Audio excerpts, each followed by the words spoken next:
우리 다 같이 주보 2면을 한번 같이 보도록 하겠습니다.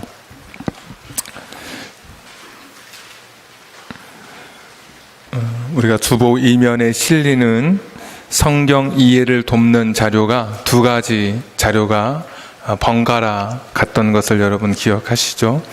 하나는 쭉 이름만 쓰여져 있는 세로로 있었던, 그래서 몇 번에 누가 몇 번째 왕이었는지 알 수 있었던 그런 도표가 하나 있었고, 오늘 이 도표는 옆으로 돌려야만 볼 수 있는 그런 도표입니다.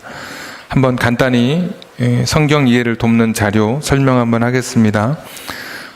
글이 작기 때문에 잘 보셔야 됩니다. 첫 번째 사울왕, 다윗왕, 솔로몬왕, 이렇게 세 왕이 이스라엘의 1대, 2대, 3대 왕입니다. 사울왕은 사무엘 상에, 다윗왕은 사무엘 하에, 솔로몬은 열왕기 상에 나오게 됩니다. 이후부터 이제 나라가 분열되어서 밑에 보시면 북이스라엘과 남유다로 나뉘어지게 됩니다. 이 부분이 열왕기상 뒷부분부터 열왕기 하까지 나오는 내용입니다. 그러니까 사울부터 마지막까지가 사무엘 상하, 열왕기 상하에 나오는 내용인데, 지금 우리가 열왕기 왕들의 순서를 따라 살펴보고 있는 이 기록을 보면 북이스라엘의 첫 번째 왕은 여로보암 1세 이렇게 되어 있죠. 여러분 보고 계십니까? 남유다는 그 시대에 르호보암 또는 옆에 아비야 겹치게 되고요. 또 여로보암 1세 밑에 보시면 조그맣게 아히야라고 쓰여져 있습니다. 이것은 그 당시에 활동했던 선지자 이름입니다. 근데 아마 거의 우리가 잘 모릅니다. 잠깐 스쳐가는 인물이기 때문에. 자, 북이스라엘만 보면 여로보암 다음에 나답, 그 다음에 바하사, 그 다음에 엘라, 다음에 글씨가 너무 작죠. 시므리, 오므리, 다음에 아합 때 선지자 3명이 활동하죠. 엘리야, 엘리사, 미아가, 이렇게 3명이 활동하고요.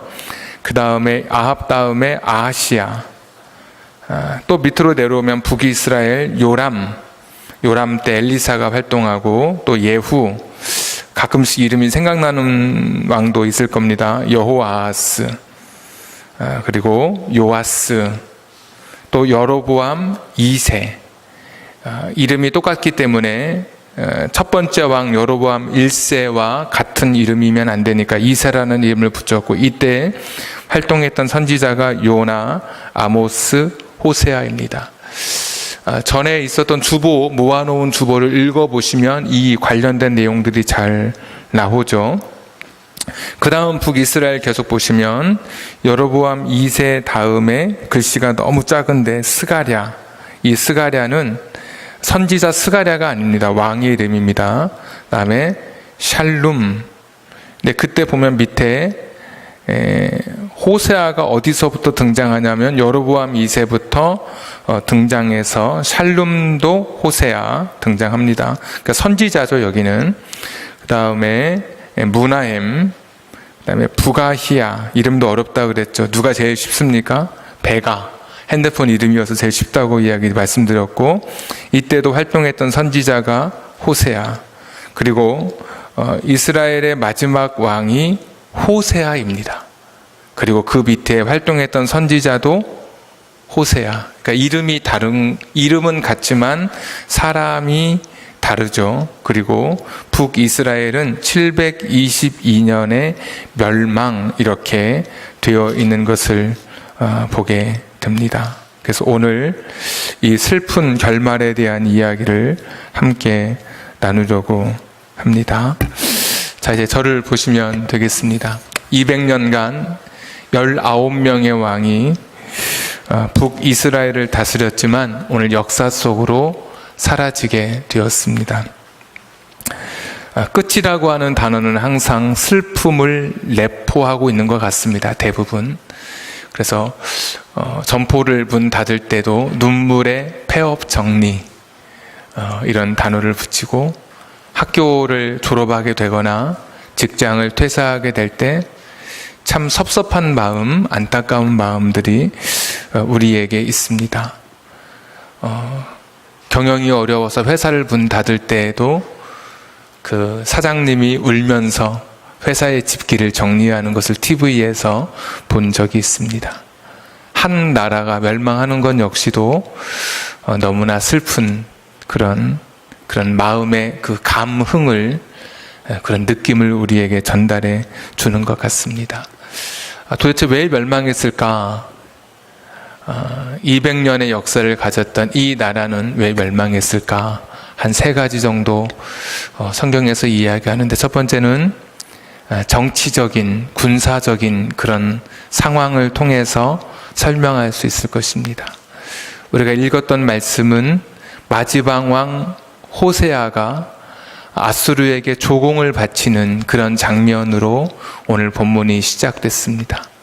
지난주에 북이스라엘과 아람이라고 하는 나라가 연합을 했지만 그럼에도 아수르를 결코 이길 수 없었기 때문에 조공을 바치게 됩니다.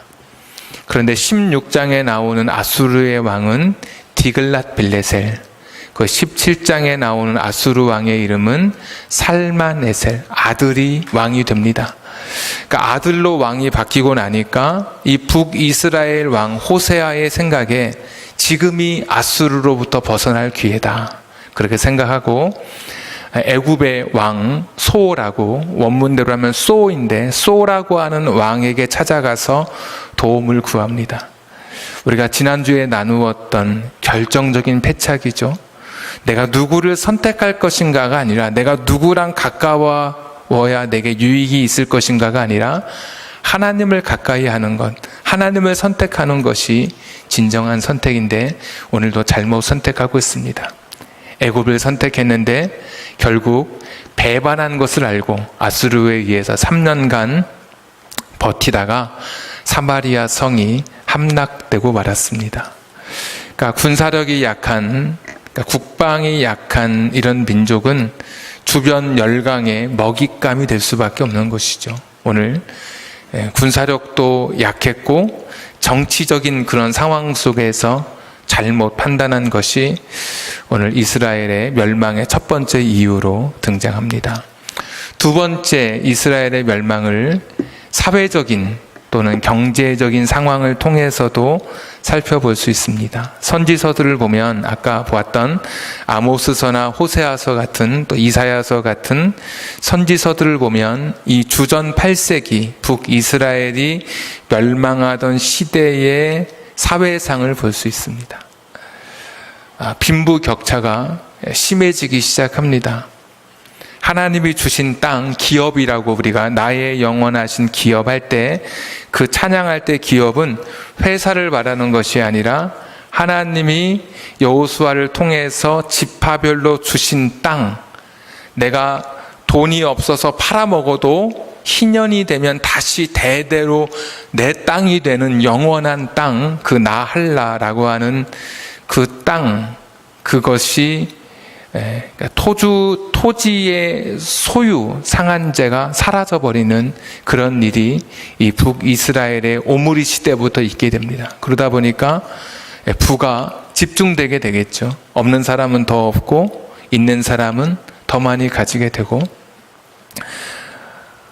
그런 시대, 노예를 팔기 시작하는데 슬리퍼, 아모스에 보면 슬리퍼 하나 가격에 노예를 사고 파는 그런 시대, 그러니까 부정부패, 불의가 가득한 그런 시대에 바로 이 이스라엘의 마지막 종말의 시대입니다. 그러니까 사회적으로 너무나 부정부패였기 때문에 가령 20만 원짜리 블랙박스를 군인들이 무기 방사청이라 그러나요? 뭐 사올 때 뭐 1,000만 원씩 주고 그렇게 하고 사오지 않았습니까? 이 시대가 바로 그런 시대죠. 부정부패가 너무 심하고 너무 사치스럽고, 이사야서 3장에 보시면 예루살렘 당시 상류층 여인은 21가지의 장신구를 몸에 걸치고 있을 만큼 너무 심했던 그런 사회. 그리고 북이스라엘은 왕조라고 해서 9 왕조가 있었습니다. 우리 7명의 왕들, 지지난주 말씀 기억하시면 너무나 많은 왕들이 순식간에 바뀌었습니다. 1년, 6개월, 한 달 계속 쿠데타가 일어났죠. 그러고 보면 안 망한 게 이상한 거죠. 그 정도로 정치가 불안하고 사회가 불안한데, 그러니까 전쟁이 났을 때 충성심 있게 나가서 전쟁할 사람이 아무도 없는 거예요. 이 중간 계층이, 평민들이 다 무너져 버린 그런 사회가 바로 이스라엘의 마지막 시대의 상황이었습니다. 그래서 공의를 물같이, 정의를 하수같이 흐르게 해야 된다. 너무나 세상이 굽어져 있고 썩어져 있기 때문에 그 시대에 주셨던 말씀이 바로 그런 것이죠. 그러니까 사회적으로, 정치적으로도 정말 물이 100도씨가 되면 끓듯이 하나님의 심판의 임계점, 그 마지막 거기에 도달한 것이다. 이렇게 또 사회적으로, 정치적인 그런 상황을 통해서도, 경제적 상황을 통해서도 이스라엘의 멸망을 또 우리가 이야기할 수 있을 것입니다. 그리고 오늘 이 열왕기사가는 영적인 상태를 우리에게, 그 시대의 영적인 상태를 이야기하고 있습니다. 한번 7절 한번 보시죠. 이 일은 이스라엘 자손이 자기를 애굽 땅에서 인도하여 내사 애굽의 왕 바로의 손에서 벗어나게 하신 그 하나님 여호와께 죄를 범하고 또 다른 신들을 경외하며, 그러니까 애굽에서 불러내신 하나님을 잊어버린, 하나님으로부터 떠나버린, 하나님을 부정한 그 시대의 영적인 상태를 말합니다. 8절에 여호와께서 이스라엘 자손 앞에서 쫓아내신 이방 사람의 규례와 이스라엘 여러 왕이 세운 율례를 행하였습니다. 그러니까 하나님의 말씀이 아닌 세상의 규칙을 따라서 너희들이 살았다. 그런 영적인 상태를 이야기하고, 9절 이스라엘 자손이 점차, 더 읽을 것도 없죠. 죄의 강도나 종류가 증가하기 시작한 거죠. 점차, 점점 이런 말이죠. 10절에 모든, 썩지 않은 곳이 없고 모든 삶의 영역에서 이 죄가 가득했던 그 시대를 우리에게 보여주고 있습니다. 그러니까 영적인 상태, 이스라엘이 멸망했던 그런 영적인 상황을 오늘 이 열왕기사가는 설명하고 있습니다. 그러니까 1절부터 6절까지는 정치, 또 군사적인 그런 측면에서 군사력이 약하고 정치적인 판단을 오판함으로써 이스라엘이 멸망하게 된 그런 사실을 담담하게 기록하고 있고, 또 선지서들을 통해서 그 당시의 시대 상황을 보면 사회적으로 또 경제적으로 너무 극심한 빈부 차이, 중산층이 다 무너져 버리면서 전쟁이 나도 국가에 충성할 사람이 하나도 남아있지 않은, 허망하게 멸망해버린 그런 이야기. 그리고 오늘 이 마지막 7절부터의 이 열왕기사가는 다시 한번 영적인 상태, 하나님을 떠난 상태, 하나님 없이 살아가는 그 시대의 이야기, 하나님의 말씀이 아니라 그냥 세상의 규칙과 방법을 따라서 살았던 그 시대, 점차 마침내 모든 삶의 영역에 죄로 가득했던 그 시대의 이야기, 이 종말의 이야기를 우리에게 전해주고 있습니다. 이 세 가지 중에 어떤 하나가 종말의 직접적인 원인이라기보다는 이 세 가지가 전부 다 이렇게 조금씩 서로에게 영향을 미쳐갔던 것을 우리가 생각해 볼 수 있습니다. 가령 이런 것이죠. 가장 근원적인 것은 하나님을 떠난 데서부터 비롯되는 것이죠. 기차도 막 자기가 자유롭게 빨리 달리는 것 같지만 철로 위에서만 기차가 달릴 수 있는 것처럼, 배도 비행기도 내 마음대로 가는 것 같지만 다 항로가 있고 해로가 있는 것처럼 인생도 가야 할 길이 있는 것이죠. 그런데 그들이 하나님을 떠나면서부터, 하나님의 말씀을 떠나면서부터 비인간화되기 시작하는 거죠. 인간의 탐욕을 제어하지 못하게 되면서 더 많은 돈을 쌓게 되고, 그러다 보니까 사람들은 다 무너지고 사람들의 일상이 무너지게 되면서 전쟁이 났을 때 그 누구도 전쟁에 앞서서 나가지 않는, 극도로 이 국방력이 약화되는 그런 결과를 가져오게 된 거죠. 그러니까 셋 중에 어떤 것이 먼저냐고 하면, 어떤 것이 가장 우선이냐고 하면 하나님을 떠난 것, 하나님이 없음으로 인해서 삶의 기초, 이 세상의 이 근간이 흔들려 버린 것이죠. 그래서 하나님 없는 가정, 하나님 없는 기업, 하나님 없는 인생은 그가 많은 노력과 삶의 모든 것을 기울인다 할지라도 그의 삶은 바로 설 수 없는 것이죠. 어떤 여인은 남편을 출장 보내고 늘 마음속에 긴장감을 가지고 있다고 합니다. 왜냐하면 아무도 모르는 곳, 남편이 알지 못하는 그런 곳에 가서 그날 며칠 출장 갔기 때문에 그 밤을 내 남편이 어떻게 보낼까, 그것이 굉장히 두렵고 떨리게 한다는 그런 이야기를 들었습니다. 그러나 만약 그가 하나님 앞에 우리가 진실되게 서 있는 믿음의 가정이라면 서로를 위해서 기도하면서 또 믿음으로 내 안에 정욕을 이겨내고 또 그리스도인의 성결한 삶을 또 유지하며 살아갈 수 있겠죠. 그러니까 하나님이 없다고 하는 것은 믿음이 깨지는 것이고, 부부간에도 하나님이 없다고 하는 것은 사회 속의 정직과 신뢰가 깨진다고 하는 것은 그 가정이나 사회를 제대로 유지할 수 없는 것이죠. 그러니까 이 셋 중에 어떤 것이 가장 이스라엘의 멸망의 주된 요인이냐라고 한다면 하나님을 떠난 것, 이스라엘의 시작을 있게 하신 하나님을 배반한 이것이 정치적으로 영향을 미치고 사회 경제적으로 영향을 미쳤다고 말할 수 있을 것입니다. 이것이 슬픈 결말을 오늘 우리에게 보여주는 그런 이스라엘의 마지막 이야기입니다.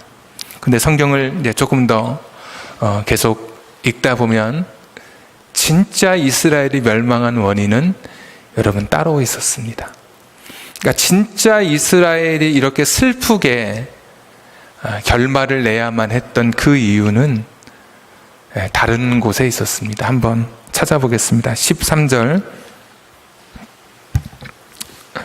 여호와께서 각 선지자와 각 선견자를 통하여 이스라엘과 유다에게 지정하여 이르시기를, 너희는 돌이켜 너희 악한 길에서 떠나 나의 명령과 율례를 지키되 내가 너희 조상들에게 명령하고 또 내 종 선지자들 통하여 너희에게 전한 모든 율법대로 행하라 하셨으나, 14절, 그들이 듣지 아니하고 그들의 목을 곧게 하기를 그들의 하나님 여호와를 믿지 아니하던 그들 조상들의 목같이 하여 그랬습니다.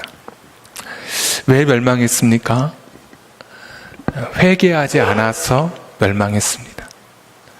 그러니까 죄를 지어서 멸망한 게 아니라 하나님을 떠난 과거의 사건 때문에 멸망한 것이 아니라 오늘 현재 그 죄를 회개하지 않아서, 그러니까 하나님께로 돌이키지 않아서 결국 멸망하게 된 것입니다.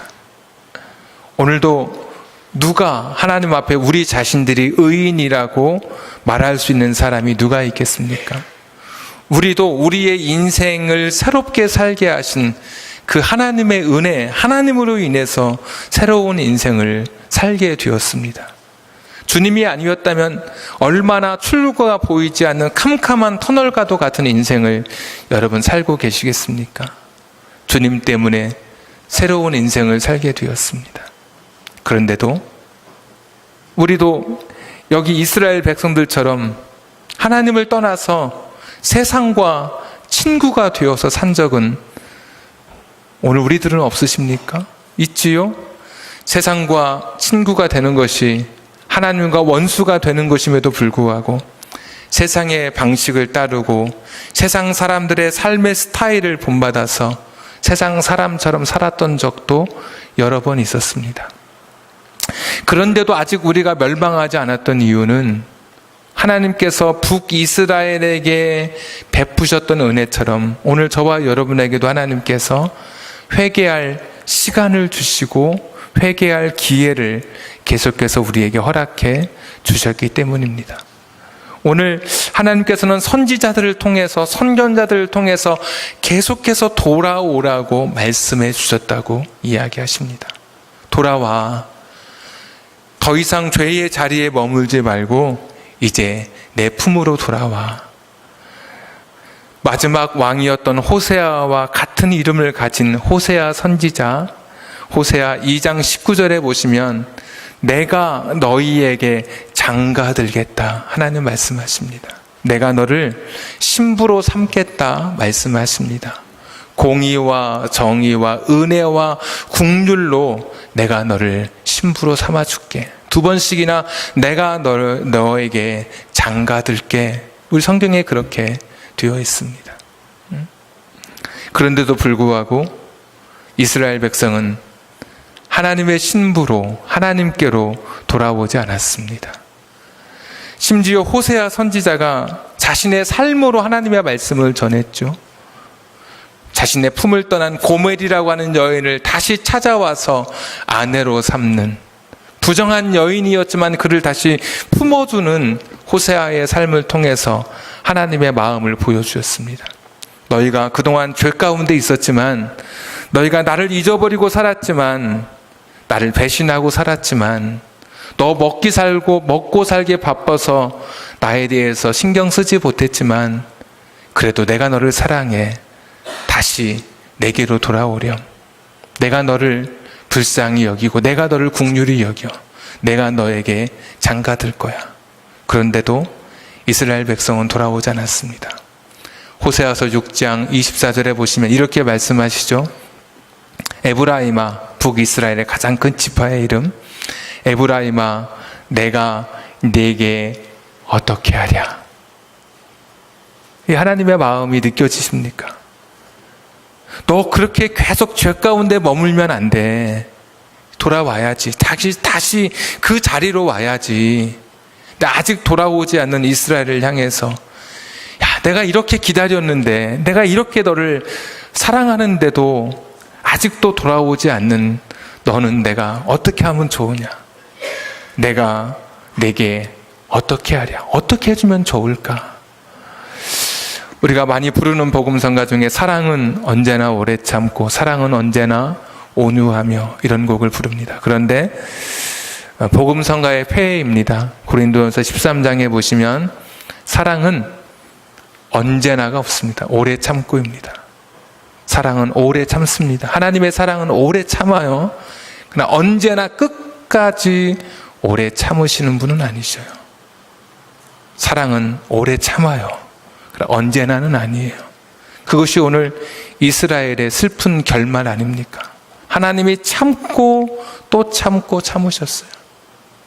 이사야를 보내고 미가를 보내고 북쪽에는 아모스를 보내고 그리고 호세아를 보내고 저 아수르 같은 데는 요나를 보내고 에돔에는 오바댜를 보내고 계속해서 사람들로 하여금 그 죄에서 돌이키도록 하나님 말씀해 주셨어요. 그리고 기다려 주신 거예요. 그런데도 돌아오지 못하는 이스라엘, 그런데도 여전히 죄 한가운데 머물렀던 이스라엘은 오늘 말씀의 제목처럼 슬픈 결말을 맞이할 수밖에 없었던 것입니다. 이것이 오늘 우리들의 이야기 아닌가요? 하나님을 떠나 있으면서도 종교적인 열심, 하나님을 향한 형식 다 이 시대에 있었던 거니까 그럼에도 불구하고 나의 진심이 담겨져 있지 않은 기도, 나의 눈물이 담겨져 있지 않은 나의 부르짖음, 나의 고백이 없는 이 찬송, 하나님의 말씀을 듣는 것이 아니라 그냥 들리는 그냥 그 정도의 귀 기울여 듣지 않고 그냥 바람소리처럼 들리는 것처럼 들려지는 이런 설교 속에 살던 바로 오늘 우리 시대의 이야기가 오늘 이 말씀의 그런 배경과 같지 않습니까? 우리는 아직도 하나님으로부터 너무 멀어져 있습니다. 어느새 하나님으로부터 너무 많이 떨어져 있습니다. 그 사이에 죄가 가로막혀 있었고 하나님이 아닌 세상의 다른 것을 내 인생의 주인으로 삼아서 어떤 사람은 물질을 주인으로, 어떤 사람은 건강을 주인으로, 어떤 사람은 자식을 주인으로 삼아서 하나님을 떠나 살아가는 거죠. 그런데 기억하십시오. 그것 때문에 우리의 결말은 슬퍼지지는 않을 것입니다. 단 회개하지 않으면, 돌이키지 않으면, 다시 내가 주님을 만났던 첫사랑의 그 감격으로 내가 회복되지 않으면, 내가 주님 앞에 내 자신이 1:1 대면하는 진정한 내 삶의 진지함을 갖지 못한다면 이 슬픈 결말의 이야기는 우리의 이야기가 되는 것이죠. 아까 우리가 읽었던 그 성시교독의 그 부분에 이런 부분이 있었습니다. 너희는 여호와를 만날 만한 때에 찾으라. 가까이 계실 때에 그를 부르라. 악인은 그 길을 부유리 여기시리라. 우리 하나님께로 돌아오라. 그가 너그럽게 용서하시리라. 여러분 생각나셨습니까? 그냥 읽으셨죠? 이사야서 55장의 말씀이셨습니다. 하나님은 지금도 저와 여러분을 기다리고 계십니다. 저와 여러분이 다시 돌아오기를 기다리고 계십니다. 지금도 지속하고 있는 여러분의 죄를 끊기를 원하시고요. 점차 모든 내 삶의 영역에 죄로 가득하고 점점 내가 죄를 짓는 강도, 이 종류가 점점 많아지는 이런 우리들의 삶에 이제는 단절해 있기를 하나님은 지금도 기대하고 계십니다. 제가 전에 읽었던 실제 있었던 기사에 보니까 미국의 한 교회는 이 강대상에 이 방탄 유리로 둘러싸는 공사를 했습니다. 목사님이 죄에 대해서 설교를 하니까 당신들은 죄인이라고 했더니 미국은 그래도 총기 소지가 자유롭기 때문에 저 뒤에 앉았던 어떤 한 사람이 강대상을 향해서 총을 쏜 것입니다. 그렇게 죄에 대한 이야기 그만하라고, 듣기 싫다고. 그래서 부랴부랴 그 다음 주에 이 방탄 유리로 강단을 둘러싸게 된 것입니다. 오늘 여러분의 지금 이 상태는 어떠십니까?